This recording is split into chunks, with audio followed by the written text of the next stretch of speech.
The first crack in Adrian Cole's marriage appeared without sound. It arrived at 11:42 p.m. on a Wednesday, glowing faintly through the tempered glass of Vanessa's phone as it lay face down on the marble kitchen island.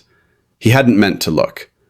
Adrian was pouring himself a second glass of Bordeaux, his mind still tangled in clauses from a contract dispute, when the screen lit up like a signal flare in a dark ocean. "Miss you already. Tonight wasn't enough. Julian." Adrian didn't touch the phone. That was the first thing he would remember later. He never touched it. The apartment was silent except for the distant hum of Manhattan traffic 30 floors below. Vanessa was in the shower, steam curling under the bathroom door like a secret trying to escape. Adrian stood perfectly still, wine glass suspended midway to his lips, as though any movement might shatter the moment and send it scattering into denial. He read the message once, then again. The name meant nothing to him at first. Julian. It was an elegant name. Expensive. The kind of name that belonged to men who shook hands with venture capitalists and wore watches that cost more than a month of rent for most New Yorkers. The phone screen went dark. Adrian exhaled slowly. His reflection stared back at him from the black glass surface of the kitchen window, composed, sharp-jawed, the image of a man who had never lost a case he truly cared about. Behind the bathroom door, water shut off. He set the wine glass down with deliberate gentleness. By the time Vanessa emerged, wrapped in a white towel, hair damp and curling against her collarbone, Adrian was leaning casually against the counter, scrolling through emails he wasn't reading. "You're still up?" she asked, surprised. "Contract revisions," he said. "Client in London. Time zones." She smiled sympathetically, stepping toward the refrigerator. "You work too much." Her voice was soft, familiar, perfectly normal. Adrian watched her open the fridge, the kitchen light catching the thin gold chain around her neck, the one he'd given her on their 5th anniversary. The pendant rested exactly where he remembered it always resting, just above her heart. He wondered with clinical curiosity whether Julian had ever touched it. "Did you eat?" she asked. "Yes." Lie. She nodded, unconcerned, then took out a bottle of sparkling water. Her movements were unhurried, unguarded. If she felt guilt, it did not live in her hands. Adrian's gaze drifted to her phone. Still on the island. Still silent. Still innocent-looking. "How was dinner?" he asked. She twisted the cap off the bottle. "Fine, just Melissa and the girls. You know how they are. Too much wine, too much gossip." He smiled faintly. "Dangerous combination." She laughed. The sound struck him harder than the message had, because it was real, because it was effortless, because it meant she wasn't afraid. Vanessa slept quickly that night. She always had. Within minutes of turning off the lamp, her breathing deepened, steady and peaceful, as if the world had never wronged her and she had never wronged it. Adrian lay awake beside her, eyes open in the dark.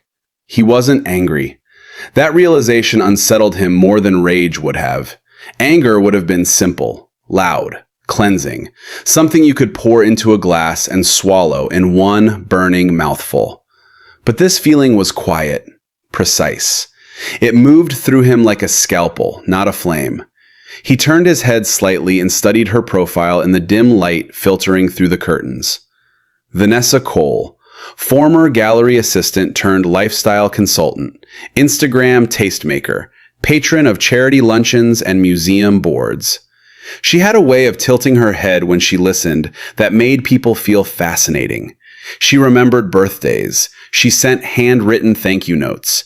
She cried at dog commercials. She was, by every visible metric, a good person. So what did that make him? His gaze shifted to the nightstand. Her phone lay there now charging, face up, dark, silent. He considered reaching for it. Not to snoop, he told himself, just to confirm, just to verify the evidence, just to understand the scope of the case. His hand did not move. Because Adrian Cole understood something most people never learned. The moment you start searching for proof, you already believe the verdict. Morning arrived polished and bright, sunlight spilling across the hardwood floors like a spotlight. Vanessa moved through the apartment in a silk robe, humming under her breath while making coffee. Adrian watched her from the dining table, laptop open, tie draped loose around his collar.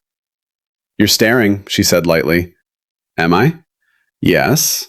She poured coffee into his mug. Do I have something on my face? He held her gaze for a fraction too long.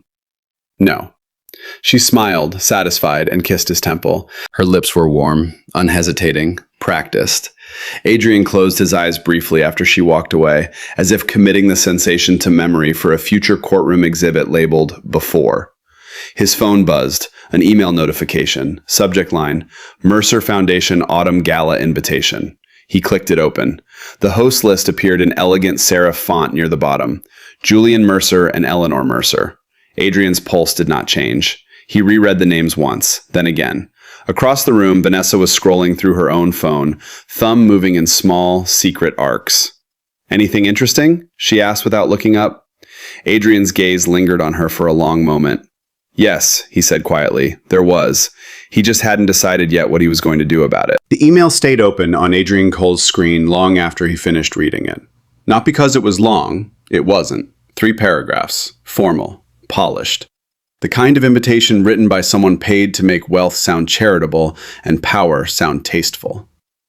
But names have gravity, and one name in particular had begun to pull at him like a tide. Julian Mercer. Across the breakfast table, Vanessa stirred almond milk into her coffee with small, absent circles. The spoon tapped porcelain in a rhythm so delicate it might have been mistaken for calm. Morning light wrapped around her shoulders, turning her hair into strands of pale gold. She looked like a woman painted to symbolize serenity. Adrian wondered when she'd learned to lie without trembling. "You're quiet," she said, not looking up. "So are you." She smiled faintly. "I'm always quiet in the morning." He studied her face, searching for cracks, a flicker, a hesitation, some microscopic betrayal of guilt. There was none.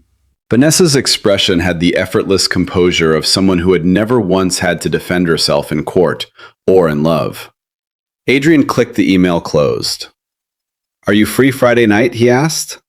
That got her attention. She glanced up. "This Friday?" "Yes. For what?" He folded his hands loosely, the way he did when questioning a witness. "The Mercer Foundation Gala. We received an invitation." Her fingers paused around the coffee mug. It lasted less than a second, but Adrian saw it. It wasn't shock, not quite. It was calculation. "Oh," she said lightly. That. Such a small word, such a careful one. "I forgot about it," she added. Of course you did, he thought. Aloud, he asked, "You already had plans?" She took a sip before answering, buying time. Another detail filed neatly away in the quiet archive of his mind. "Melissa's birthday dinner," she said. "I told you last week." She hadn't. Adrian nodded slowly, as if retrieving the memory. Right. Vanessa relaxed. He could see it, the tiny drop of her shoulders, the release of breath she didn't realize she'd been holding. She thought the moment had passed. She thought she'd navigated it. She hadn't noticed that he was no longer participating in the conversation as a husband. He was observing it as a litigator. "That's too bad," he said mildly. "It should be a beautiful event." "I'm sure it will be," she replied. "You should still go." Should, not want, not let's reschedule, not I'll cancel, should. She set her mug down and reached for her phone. The screen lit her face in cool white light, and for a fleeting instant, Adrian saw something in her eyes that didn't belong to him anymore. Anticipation.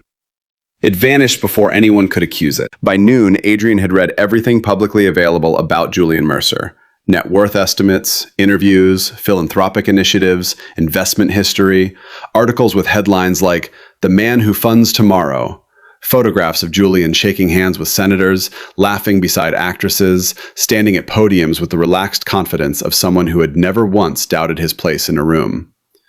He was handsome in a polished editorial way.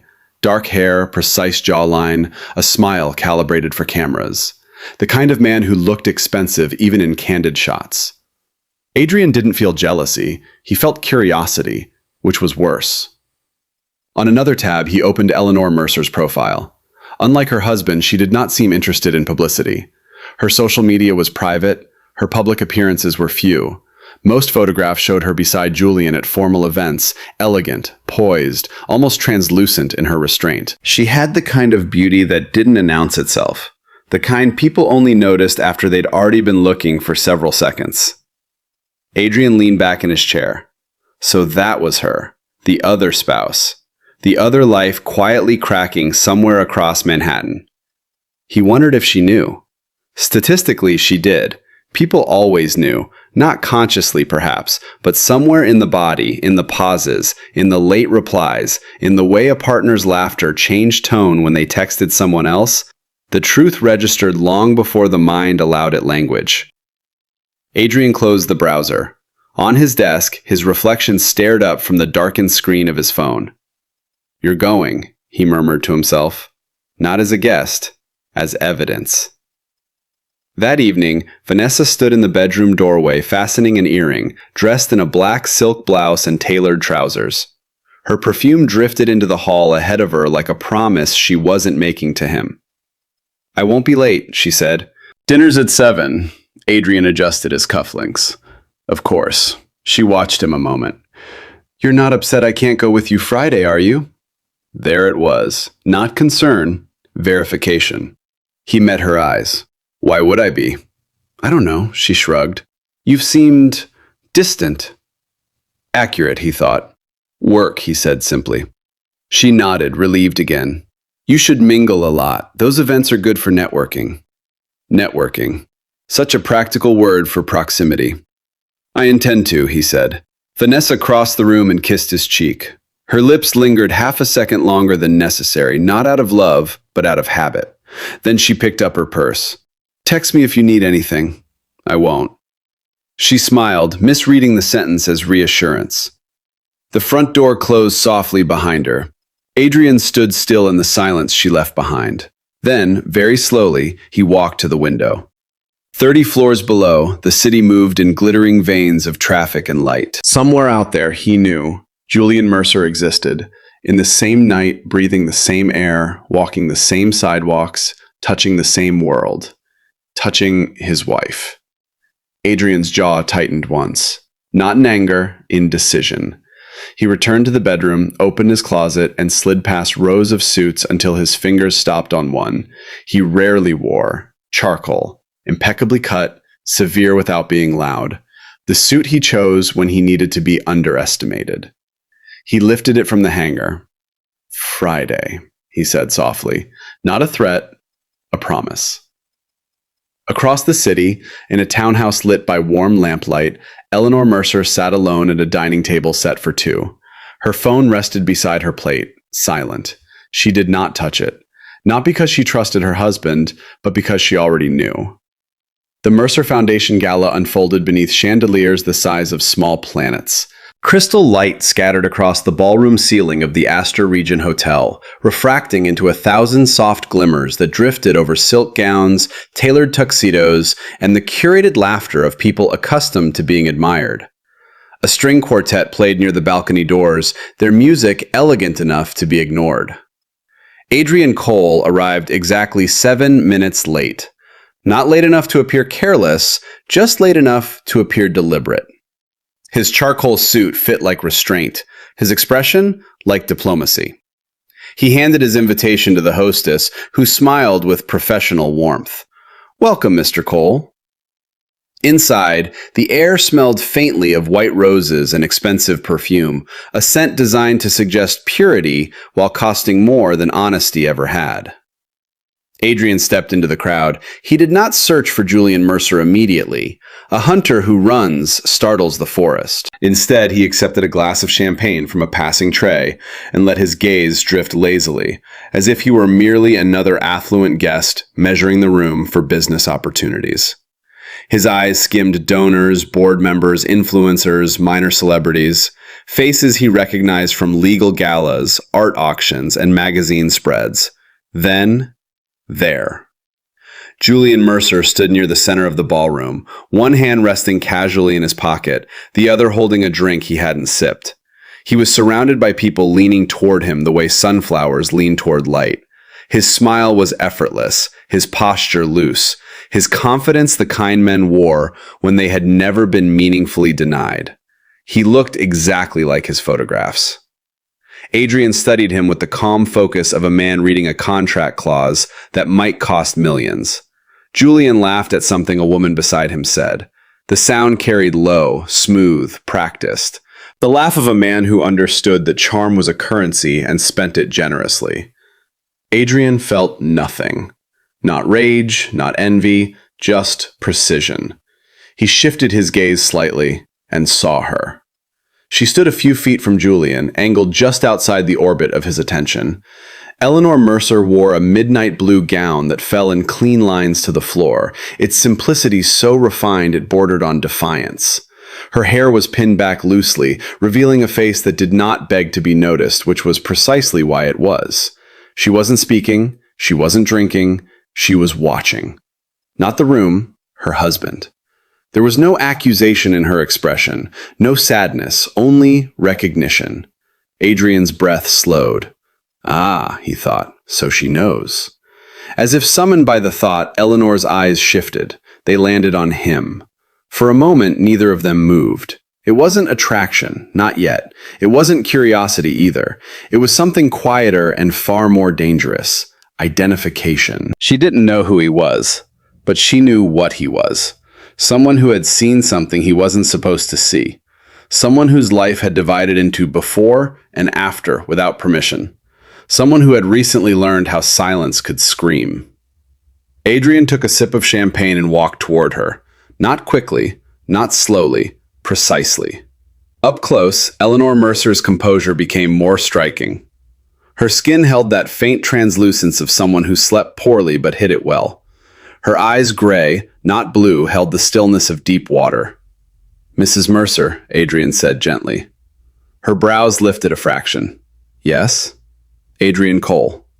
Recognition did not appear. He expected that. He extended his hand. She hesitated only briefly before taking it. Her fingers were cool. Have we met? She asked. Number. Then how do you know who I am?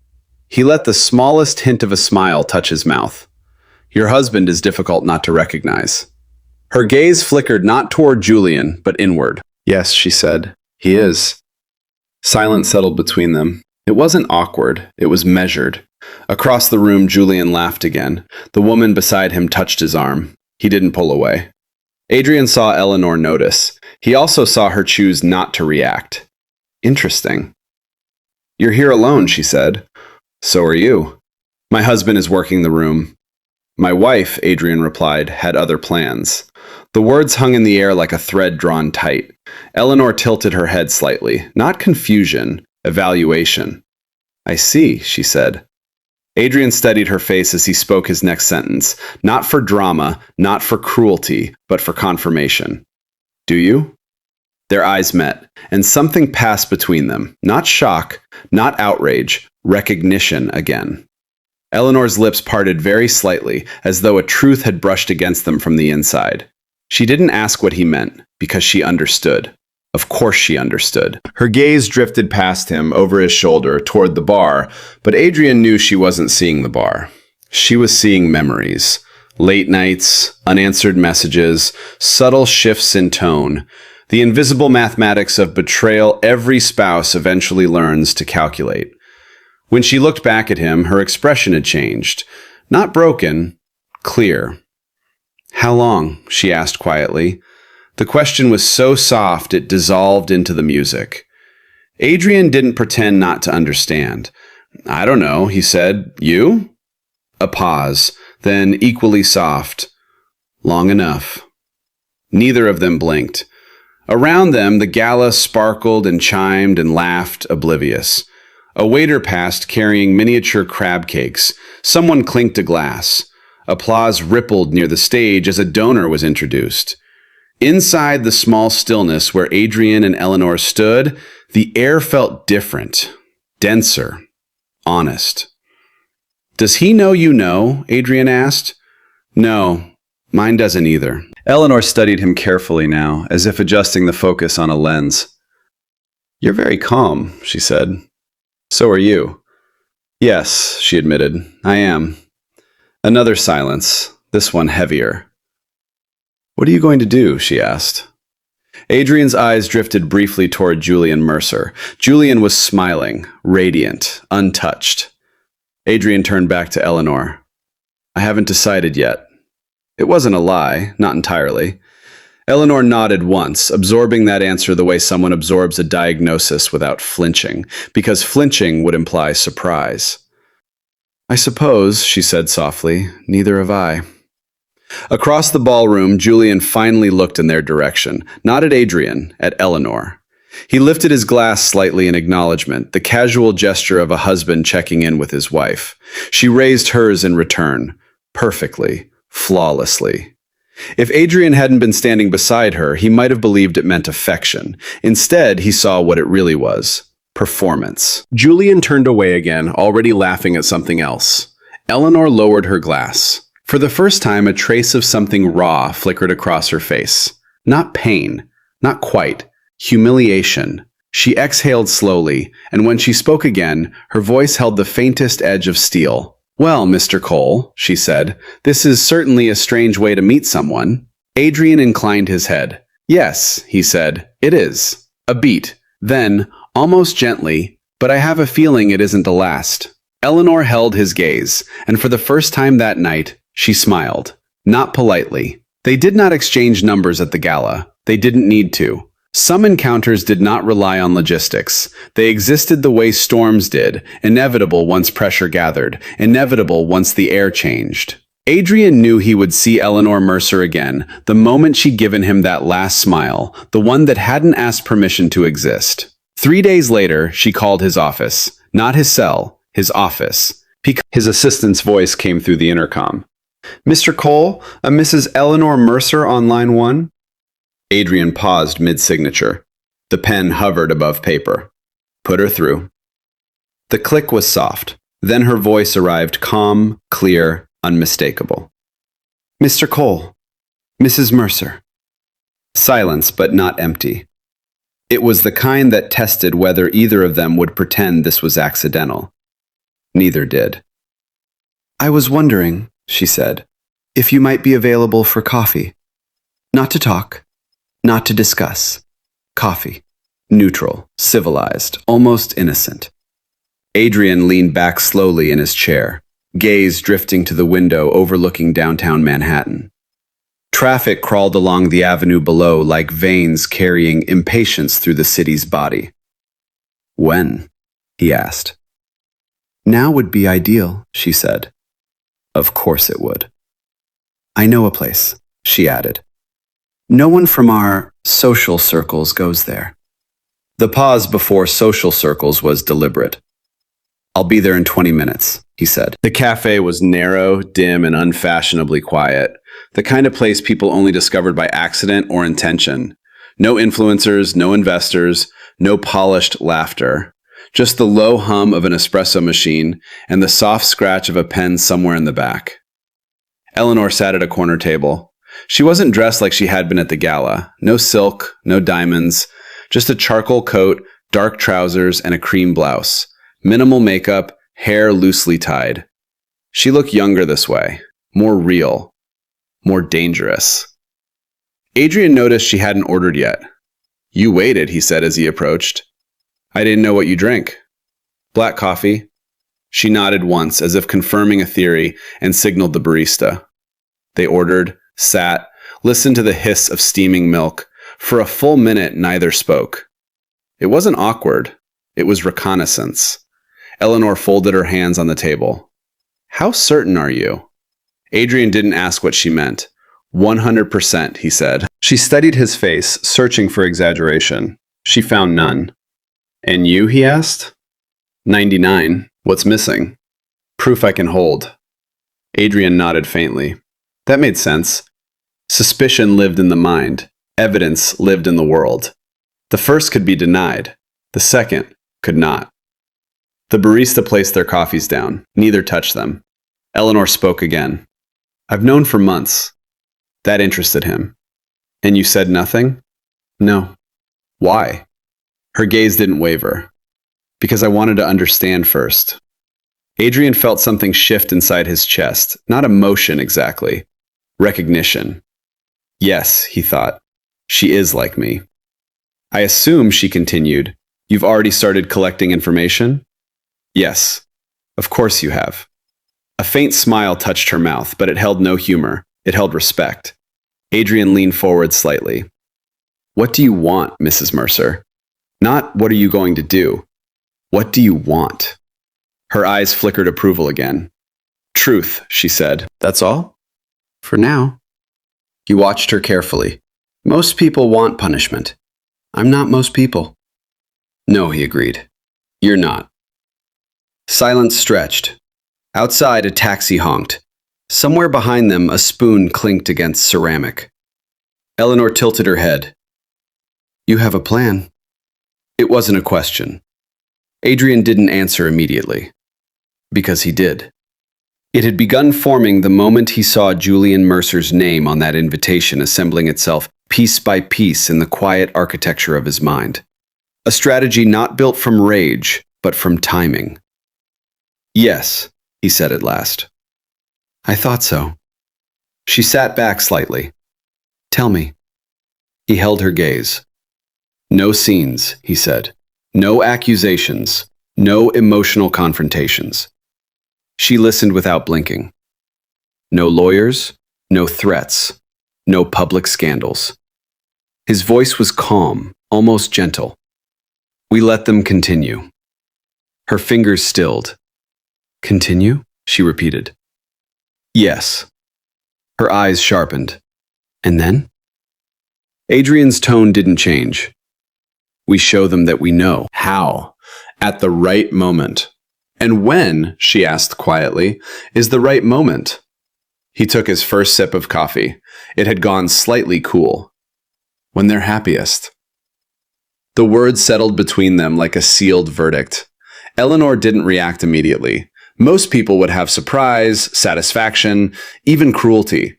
But she simply watched him, studying the shape of the idea as though turning it slowly in her hands. You want them to feel it all at once, she said. Yes. The fear? Yes. The shame? Yes. The loss of control? Yes. Another pause. Then she asked, very softly, and what do you feel, Mr. Cole? The question slipped past his defenses before he could stop it. Adrian answered honestly. Nothing yet. Her eyes searched his, not doubting, measuring. Finally, she nodded. All right, she said. I'll help you. It was too easy. Adrian narrowed his gaze slightly. You agree? Yes. No objections? No. No conditions? She considered that. One, she said. He waited. Her voice dropped half a note. We don't lie. He frowned faintly. Excuse me? To them, she clarified. We don't fabricate evidence. We don't manipulate facts. When the moment comes, we show only the truth. Nothing more, nothing less. Adrian studied her face. There was no hesitation there. No vengeance. Just precision. It unsettled him more than anger would have. Why? He asked. Because lies let them escape, she said. Truth doesn't. The cafe seemed quieter somehow. Adrian realized something then, something he hadn't expected when he first imagined this alliance. Eleanor Mercer wasn't driven by revenge. She was driven by clarity. And clarity, he knew, was far more ruthless. Slowly, he inclined his head. Agreed. They shook hands across the table. Her grip was steady, final. As they stood to leave, Eleanor reached into her coat pocket and took out a small folded card. She placed it in front of him. My private number, she said. Adrian glanced at it, but didn't pick it up yet. Your husband doesn't know about this phone. No. You're careful. Yes. He met her eyes. So am I. A faint smile again. I know. She turned to go, then paused. One more thing, Mr. Cole. Yes? If either of us loses our nerve, she said softly, we tell the other. Adrian considered that. Fair. Agreed. She held his gaze 1 second longer, then she left. The bell above the cafe door chimed once as it closed behind her. Adrian finally picked up the card. He turned it over between his fingers, thoughtful. For the first time since discovering the message on Vanessa's phone, he felt something stir beneath the stillness inside him. Not anger, not pain. Anticipation. And that frightened him, because anticipation meant he was no longer just reacting. He was beginning to want this. By the time Adrian realized something had shifted, it had already begun. Not loudly, not dramatically, but the way glass begins to crack under pressure. Silently at first, the fracture spreading in delicate, invisible lines long before anyone hears it break. It started with Vanessa. She noticed absence the way a pianist notices a missing note. Not immediately, not consciously, but somewhere beneath language, her instincts began rearranging themselves around a new truth.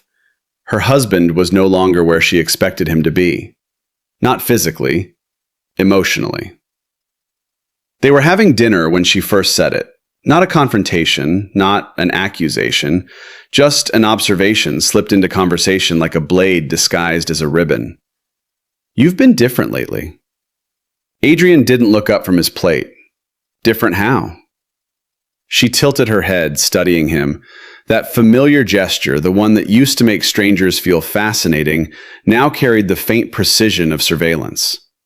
Quieter. "I've always been quiet." "Yes," she said softly, "but you used to be present." The distinction lingered between them. Adrian cut another piece of salmon, chewed, swallowed, calm, measured. A man eating dinner, not dismantling a marriage molecule by molecule. "I'm here," he said. Vanessa's eyes didn't leave his face. "Are you?" A lesser man might have flinched. Adrian only reached for his water. "I didn't realize I was being audited," he replied. Her lips curved faintly. "You always do this." "Do what?" "Answer questions with better questions. That's how conversations work." "No," she said quietly. "That's how cross-examinations work." Silence. It wasn't hostile. It was diagnostic. Vanessa watched him the way someone watches a door they're suddenly unsure is locked. Adrian met her gaze, unblinking. Inside, something cold and precise noted, "She's starting to feel it." Good. Not because he wanted her pain, because awareness was the first crack in denial. Across the city, Julian Mercer was also beginning to notice things. Not about Vanessa, about Eleanor. She wasn't colder. She wasn't distant. She didn't accuse him or question him or search his phone while he showered. In fact, she had become, if anything, more composed, more attentive, more understanding. And that was what unsettled him. Because Julian Mercer trusted admiration. He trusted jealousy. He trusted anger. He did not trust calm. He found her in the study that evening, sitting by the window with a book open in her lap. She hadn't turned a page in 10 minutes. "What are you reading?" he asked. She looked up slowly as though surfacing from deep water. "Nothing important." He smiled lightly. "Must be riveting." "It isn't." He leaned against the doorframe, watching her, waiting for the usual small signals the unconscious one spouses memorized without realizing. The micro-expressions, the tone shifts, the tension in the jaw. There were none. "You seem thoughtful," he said. "I am." "About?" She closed the book. "Patterns." That word landed strangely. Julian laughed. "That sounds ominous." "It isn't." She stood, smoothing her skirt. "Just an observation." "What kind?" Her gaze met his, and for a fleeting instant, so fast most people would have missed it, Julian felt something he hadn't felt in years. Uncertainty. "Human ones," she said. Then she walked past him. Not coldly, not angrily, simply finished with the conversation. Julian remained in the doorway long after she left, staring at the empty space she'd occupied. A sensation crept up his spine. Not guilt, something rarer. The suspicion that he was no longer the one in control. Adrian learned Eleanor's secret 2 nights later. They were sitting in his car outside Riverside Park, engine off, city lights striping the windshield in long bands of gold and shadow. They had met there after reviewing a set of photographs Eleanor had quietly obtained. Nothing explicit, nothing theatrical, just timestamps, locations, overlaps. Truth, exactly as she'd promised. She handed the envelope back to him. You should keep these. Adrian didn't take it yet. You already have copies. Yes. That wasn't a question. I know.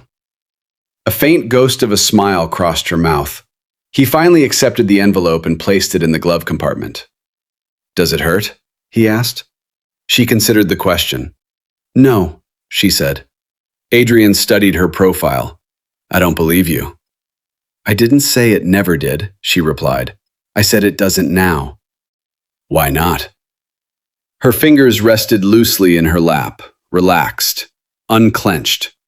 Not the hands of a woman barely holding herself together. Because she wasn't. That part, she said, ended before I found out. Adrian's eyes narrowed slightly. What part? The marriage. Silence filled the car. Traffic whispered past outside like distant surf. You stayed? He said. Yes. Why? Eleanor turned her head and looked at him fully now, not guarded, not ashamed. Because I wanted to see who he really was when he thought no one was watching. Adrian felt something shift in his chest. Not surprise. Recognition again. You already knew, he said quietly. Yes. How long? Her gaze drifted to the windshield, to the reflections of passing headlights sliding across the glass like ghosts. 3 years. The number settled heavily into the air. Adrian's voice lowered. You've known for 3 years? Yes. And you said nothing? No. He studied her carefully now, reevaluating everything he thought he understood. You're not waiting for revenge, he said slowly. No. What are you waiting for? Her answer came without hesitation. Completion. The word sent a faint chill through him. Completion of what? She looked back at him. The truth. A pause. Then she added, softer, You still think this is about punishing them? Adrian didn't respond, because he wasn't sure anymore. Eleanor watched him the way a doctor watches a patient realize their diagnosis before it's spoken aloud. You want something else, she said. What? Her voice barely rose above a whisper. You want to know whether she ever loved you?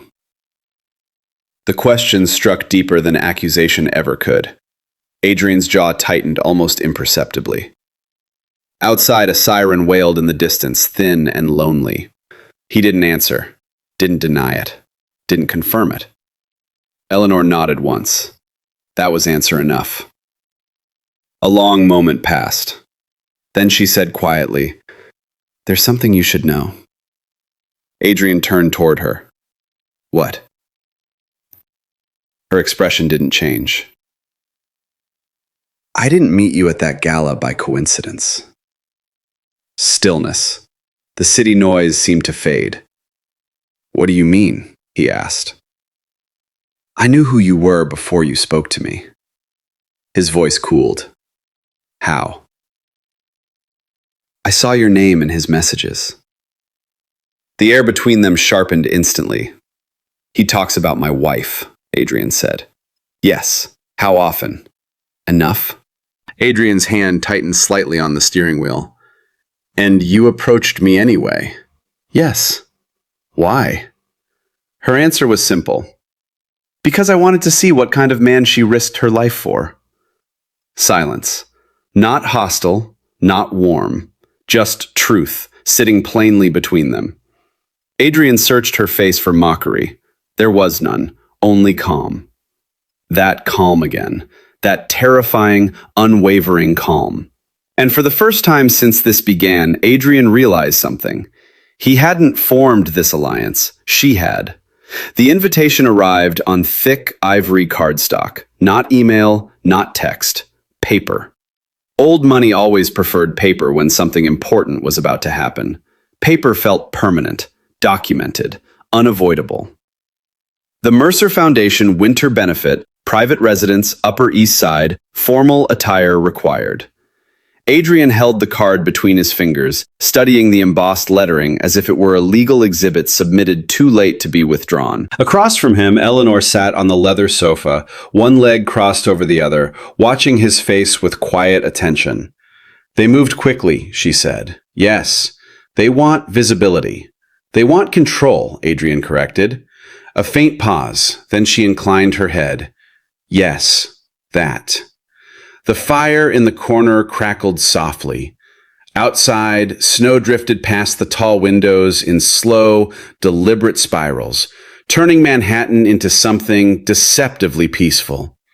Inside, two people prepared to end 4 lives as they currently existed. Adrian set the invitation on the table. It's time. Eleanor didn't ask what he meant. She simply said, "Tell me how." The Mercer residence stood like a statement carved into the Upper East Side skyline limestone facade. Wrought iron balconies, windows glowing warm against the winter dark. Valets moved like choreography. Guests arrived wrapped in cashmere and confidence. Inside, the house shimmered. Crystal, gold trim, white orchids arranged with surgical precision. A pianist in the corner playing something soft enough to imply wealth without demanding attention. Julian Mercer stood near the grand staircase greeting donors, his smile flawless, posture loose, voice smooth as aged bourbon. Vanessa stood beside him, radiant, laughing, perfect. She wore silver tonight, a dress that caught light with every breath she took. Her hand rested lightly on Julian's arm as she spoke to a woman from a fashion magazine. Anyone watching would assume she belonged exactly where she stood. Anyone watching except Adrian. He entered alone, not hurried, not hesitant, simply inevitable. The doorman announced his name. Vanessa's head turned. For one fraction of a second, her expression changed. Shock. It vanished instantly, but Adrian saw it. He always saw it. "Adrian," she said as he approached, her tone bright with social ease, "I didn't know you were coming." Julian turned, smile widening. "Mr. Cole, I'm glad you could make it." They shook hands. Julian's grip was confident. Adrian's was calm. "I wouldn't miss it," Adrian said. Vanessa studied him carefully now. There was something in her eyes, not fear, not guilt. Calculation. Good, he thought. Feel it. Julian gestured toward the bar. "Can I get you a drink?" "I'm fine." Vanessa slipped her arm from Julian's and stepped closer to Adrian. "You look nice tonight." "So do you." Her gaze searched his face. "What is it?" she asked quietly. "What is what?" "That look." Adrian tilted his head slightly.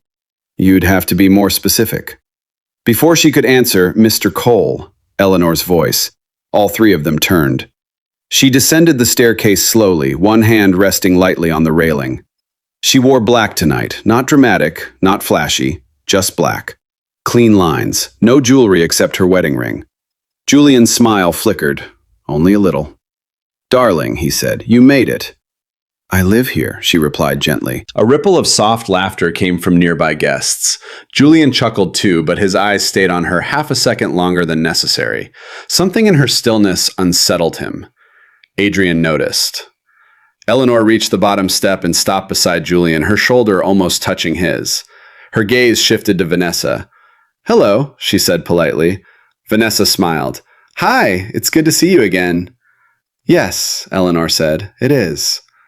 Silence gathered, thin, sharp, invisible. 4 people standing within arm's reach. 2 secrets, 1 truth waiting. Julian clapped his hands lightly. "Well, this is wonderful. Everyone's here." "Yes," Adrian said softly. "Everyone is."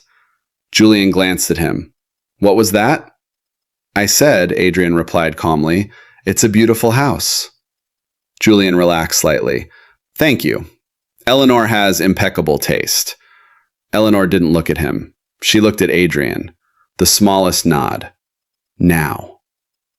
Adrian set his glass down on a passing tray. "I actually came tonight," he said conversationally, "because I thought it might be a good opportunity." Julian smiled.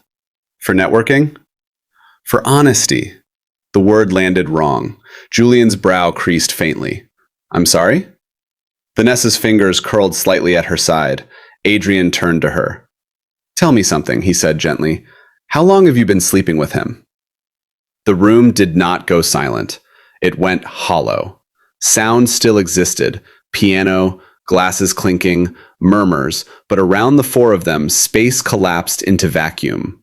Vanessa didn't breathe. Julian didn't move. Eleanor watched. Vanessa's voice came out thin. Adrian, he didn't raise his voice, didn't step closer, didn't accuse. He simply repeated, calm as snowfall. How long? Julian's expression hardened. I think you've had too much to drink. I haven't had any. Then I suggest. And you, Adrian said, turning to Julian with almost gentle curiosity, do you tell all your business partners' wives you miss them, or just mine? Julian's face changed, not dramatically, but undeniably. Vanessa whispered, Stop. Adrian didn't look at her. Why? Because you're making a scene. No, he said quietly. I'm ending one. A few nearby guests had begun to notice. Conversations softened. Eyes drifted. Julian's voice lowered, sharp now. This isn't the place. You're right, Adrian said. The place was your hotel suite last Thursday. Vanessa's eyes widened. Julian's jaw tightened. How she breathed. Adrian finally looked at her, and in that look was no anger, only truth. I told you, he said softly. I work with evidence. Her lips parted. No sound came out. Eleanor spoke for the first time since it began. Don't worry, she said gently to Vanessa. He's not guessing. Vanessa turned toward her slowly. You knew? She whispered. Yes. How long? Eleanor's expression didn't change. Long enough. Julian stepped forward. All right. That's enough. But his voice had lost its polish. Adrian watched him with calm fascination. You're sweating. I'm done entertaining this. Yes, Adrian said. You are. The pianist stopped playing. No one remembered when.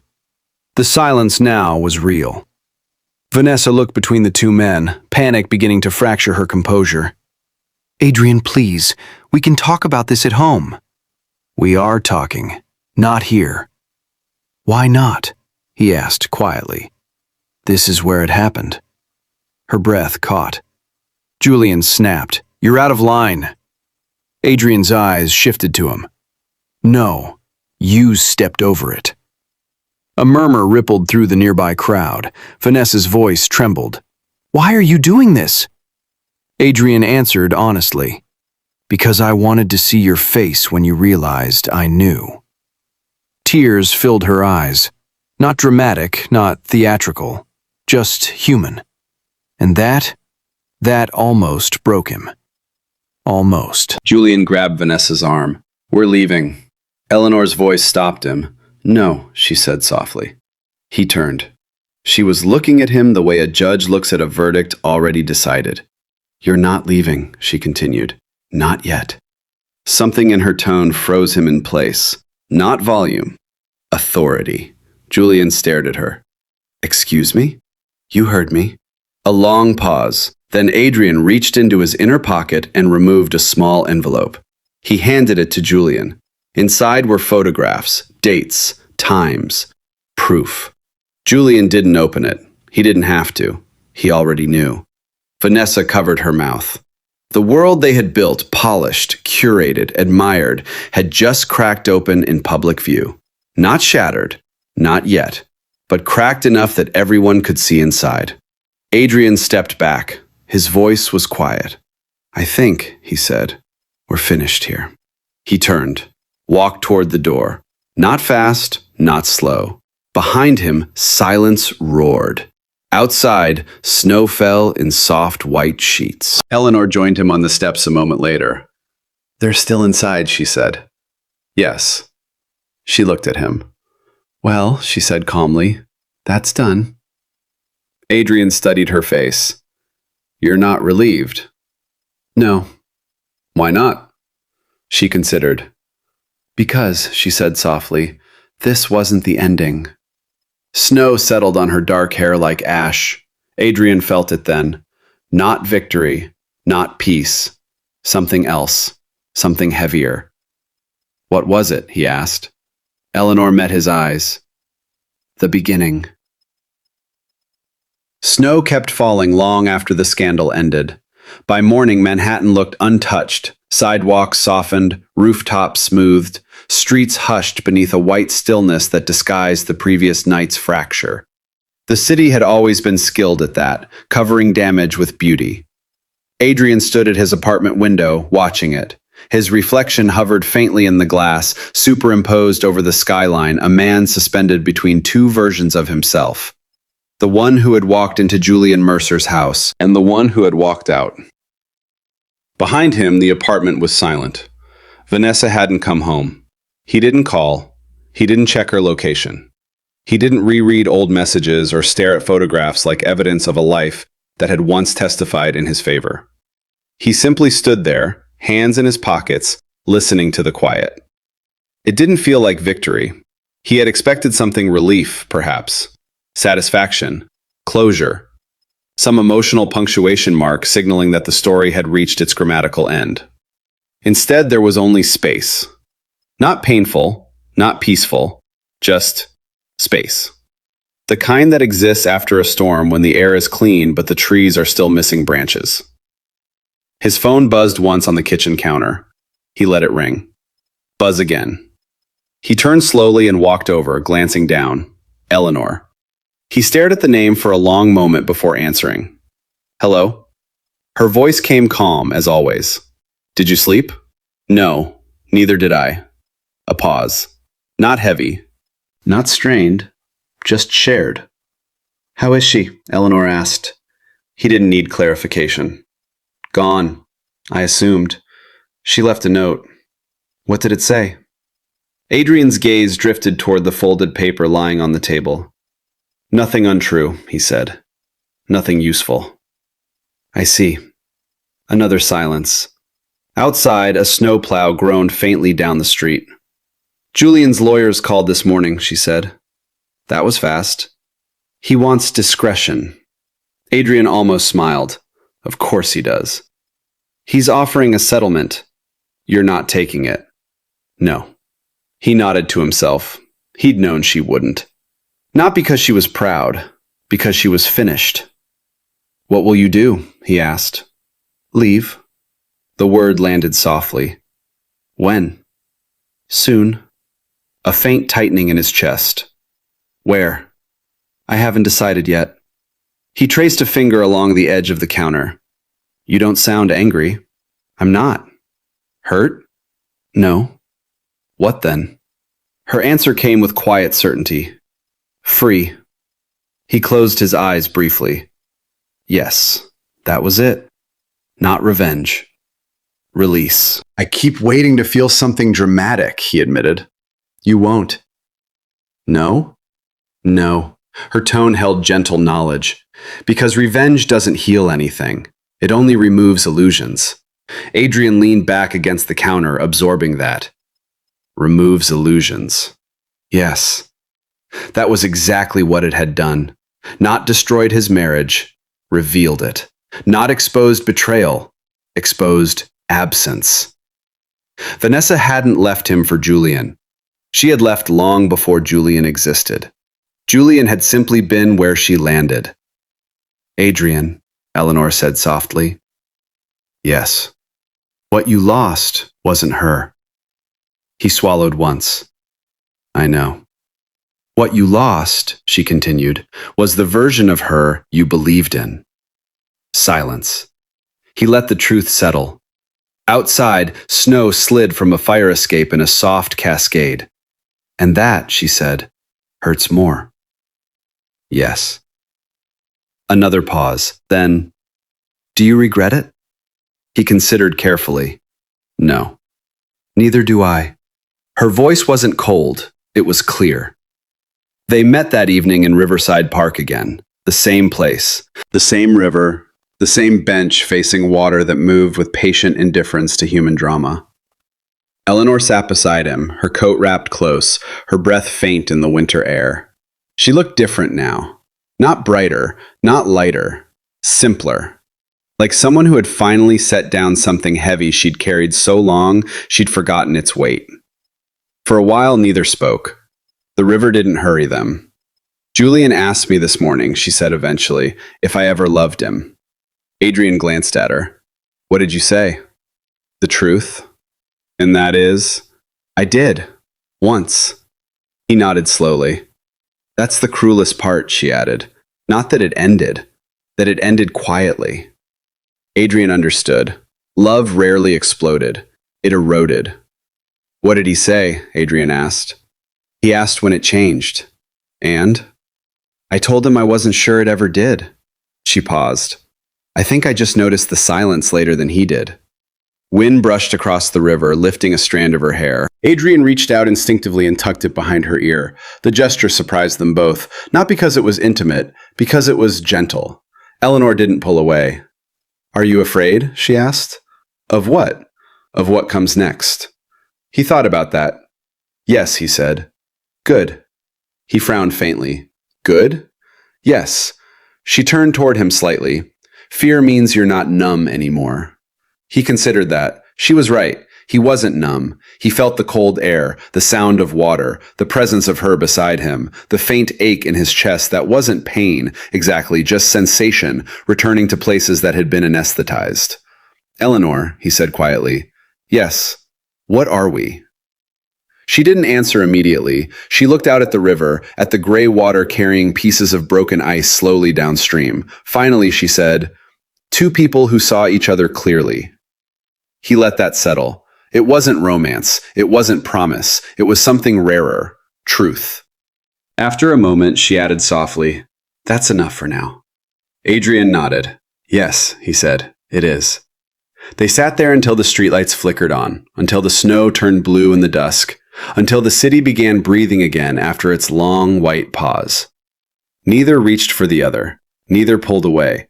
And for the first time since everything had broken, neither of them felt empty.